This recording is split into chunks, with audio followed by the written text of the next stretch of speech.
안녕하십니까. 이것이 신앙 고백이다. 시리즈 7권 중 세 번째 책 하이델베르크 교리 문답서 제12주의 주제는 기름 부음 받은 자.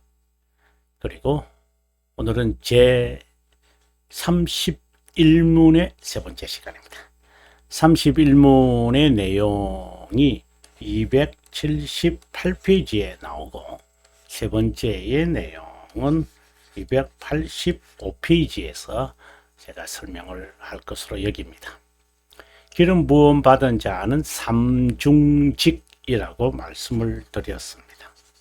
그래서 지난 시간까지는 선지자에 관한 이야기를 했다면 오늘은 우리가 제사장에 관한 내용이 아마 우리가 세 번째의 주제라고 여겨집니다. 자, 그러면 여러분 저와 함께 278페이지로 가도록 하죠. 278페이지로 저는 왔습니다. 31문 자, 한번 읽어보겠습니다. 그분은 왜 그리스도 즉 기름 부음 받은 자라고 불리나? 그분이 하나님 아버지에게서 임명받고 성령 하나님으로 기름 부음 받아서 우리의 대선지자와 대교사가 되시는데, 그분은 우리의 구속에 관해 하나님의 비밀적 합의, 의지를 우리에게 완전히 계시한 분이다.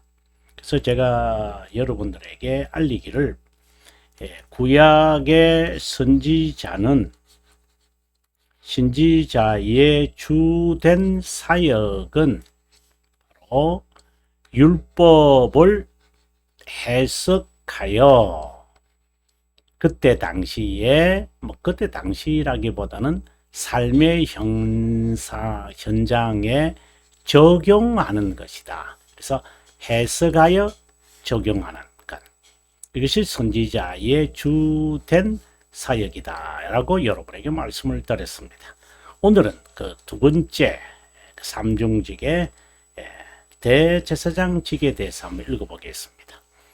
우리의 유일한 제사장이 되시는데 그분은 자신의 몸을 단번에 희생제물로 드림으로 우리를 구속했고, 우리를 위해 하나님 아버지께 계속해서 중재, 다른 말로는 중보사역, 이 중보사역을 위하여 그분이 구속사역을 하셔야 했죠. 다른 말로는 구속자로서 이제 우리를 대신하여 이제 그분은 하나님의 진노를 누그러뜨리기 위해 희생제물이 되셔야 했다. 자, 이런 이야기들이 아마 전개되리라고 봅니다. 자, 그러면 여러분 285페이지로 우리가 가도록 하겠습니다. 저는 285페이지로 왔습니다. 그리스도는 우리를 위한 유일한 대제사장이다. 그분은 대선지자인 동시에 유일한 대제사장이고, 이 대제사장은 멜기세덱을 떠올린다. 멜기세덱,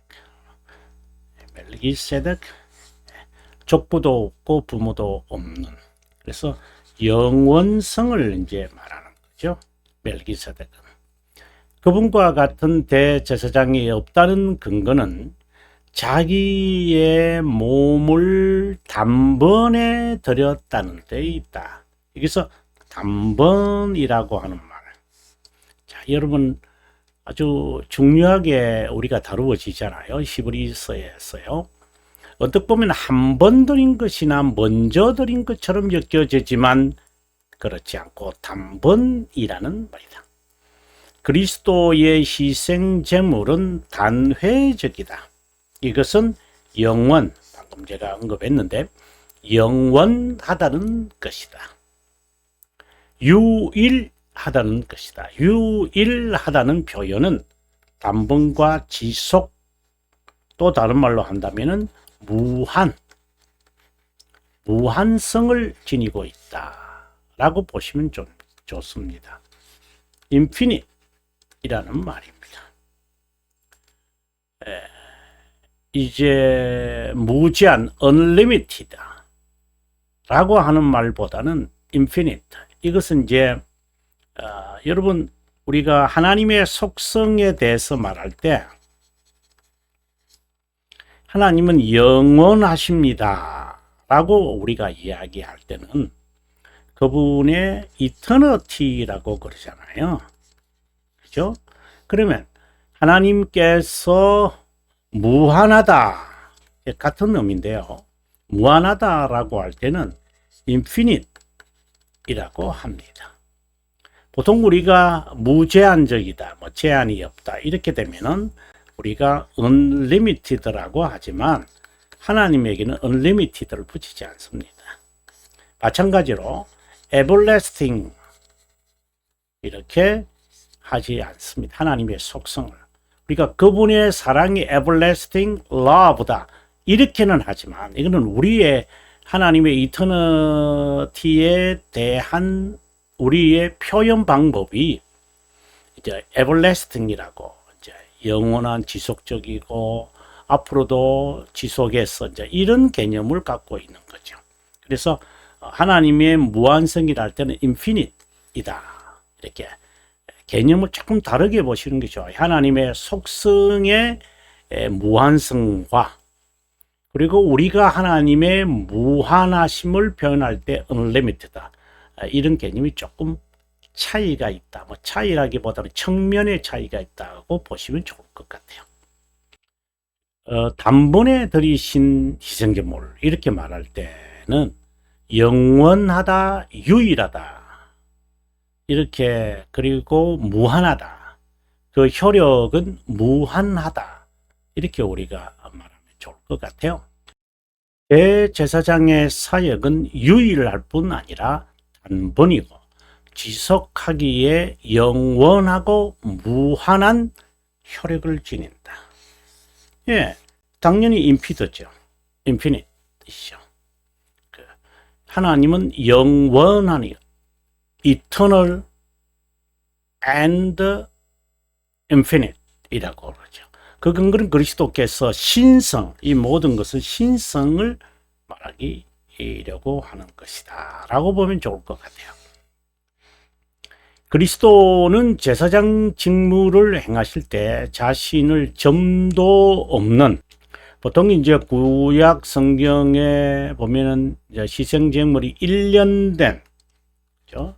1년 된 어린 양이었잖아요.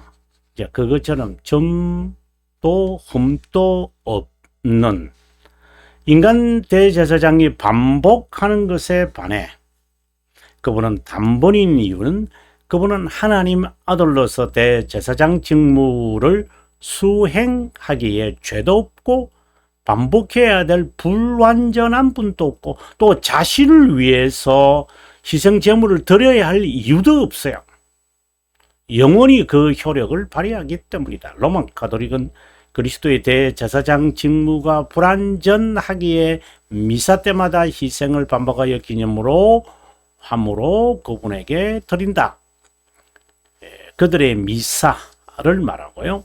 그 다음에 또 참고로 우리가 여기서 기억해야 되는 것은 소찐이주의입니다. 소시니안니즘은 그리스도의 이 제사장직을 부인합니다. 왜요? 제사장직은 죄와 관련이 되어 있기 때문에 소시누스주의는 죄에 대한 언급과 강조와 문제와 해결, 즉 속죄, 이 개념을 그들은 중요시하지 않는 게 부인해 버립니다. 이것은 현대판 자유신학자와 같고 17세기에는 디이즘, 즉 자연신론자와 같다고 보시면 좋겠습니다. 신성을 지닌 그리스도는 우리를 위해 두 가지를 실행하는데, 먼저 자신을 희생제물로 드려 속죄제물이 되셨고, 여기서 속죄제물, 희생제물 또 하나 더 우리가 흔히 이제 함께 같이 사용하는 것이 바로 화목제물, 같은 성격입니다. 그 결과 우리의 죄들이 속죄되었다. 아주 37문은 여러분 나중에 여러분에게 설명할 기회가 있겠지만, 하이델베르크에서 키 문장이 12문, 37문, 60문 등이었다라고 여러분에게 누차 강조하고 있습니다. 그래서 그때 제가 아마 이런 말을 하리라고 여겨집니다. 또 하나님 아버지께 지속해서 중재 또는 중보한다. 자신의 몸을 희생제물로 드린 것은 죄인으로 살아가는 하나님의 자녀들이 직접 무시무시한 저주를 받아야 하지만 대신 몸소 당하셨음을 의미한다. 그래서 안 믿는 자들 가운데서 살아가는 자들을 이제 딜리버 하시죠. 구원합니다.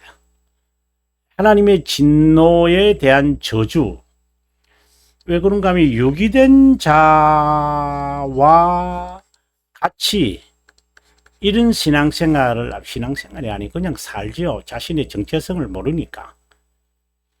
그러면 이들에게 내려진 유기된 자처럼 살아간다면 유기된 자에게 내려진 하나님의 정의가 있겠죠.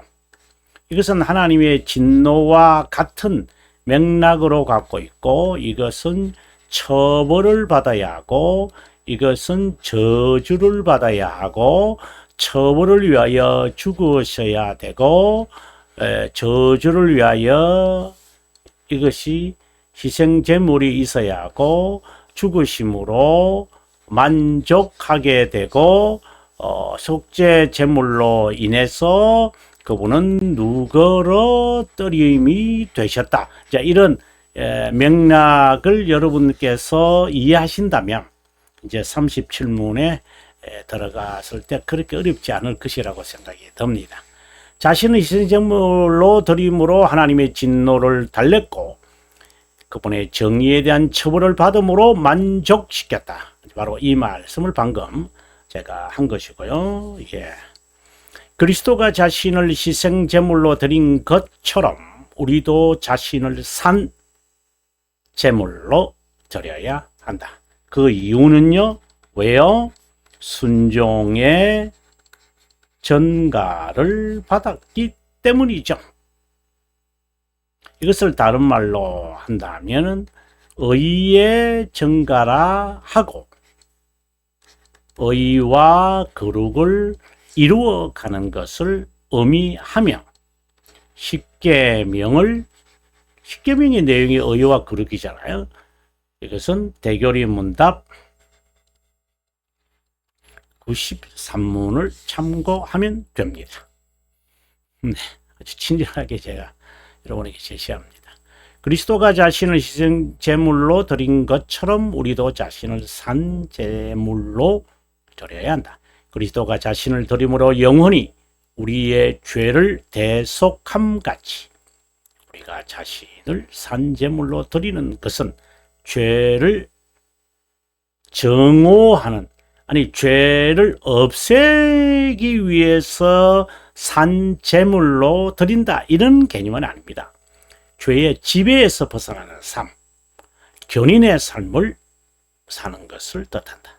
자신을 드리는 것을 기념하기에 성찬을 제정하셔서 자신의 자녀임을 잠시라도 잊지 않게 하시는 겁니다. 성찬을 통해 우리는 자신을 드림으로 자기 부인을 배운다. 자신이 누구에게 속했는지 명시하라는 것이다. 우리가 하이델베르크 1문에서 이 이야기를 하잖아요. 1문의 첫 동그라미 1이 하는 말이 우리는 우리 자신에게 속한 것이 아니요 그리스도에게 속한 것이다. 이것이 삶과 죽음에서 우리에게 주어지는 위로이다 라고 했습니다.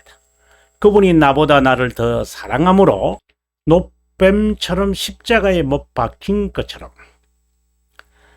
우리가 자신보다 그분을 더 사랑한다면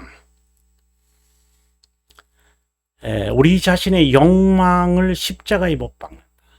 그리고 그리스도는 자신을 드림으로 불변한 제사장, 영원한 제사장임을 증명하셨다. 여기서 증명했다는 것은 바로 우리의 중보자로서 구원자만 아니라 바로 구원자 그리고 구세주도 되신다. 이 구원자는 딜리버이고 구세주는 세이버. 이런 영원한 제사장은 우리를 위한 화목 제물로 자신을 드렸을 뿐만 아니라 하나님 아버지 우편에서 친히 지속해서 중보한다. 신실한 대제사장의 직무는 속죄와 중보이다. 지금 이 이야기를 지금 하고 있는데요. 중보가 일반적으로 성도가 이생에서 겪는 견인과 관련되지만 그분의 중보는 영원하다. 심판대에서도 우리를 위해 변호하며 중재한다. 우리는 그분이 마련한 은혜의 보좌로 담대하게 접근할 수 있다. 왜? 의롭다 여겨졌기에.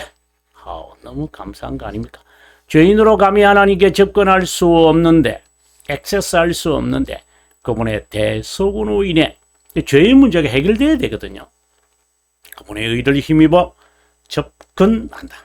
그리스도의 대속과 중보는 영원한 대제사장의 직무임을 확신할 수 있다 라고 되어 있습니다. 여러분 오늘 여기까지 할까요? 지난주에 비해서 조금 짧게 했나요?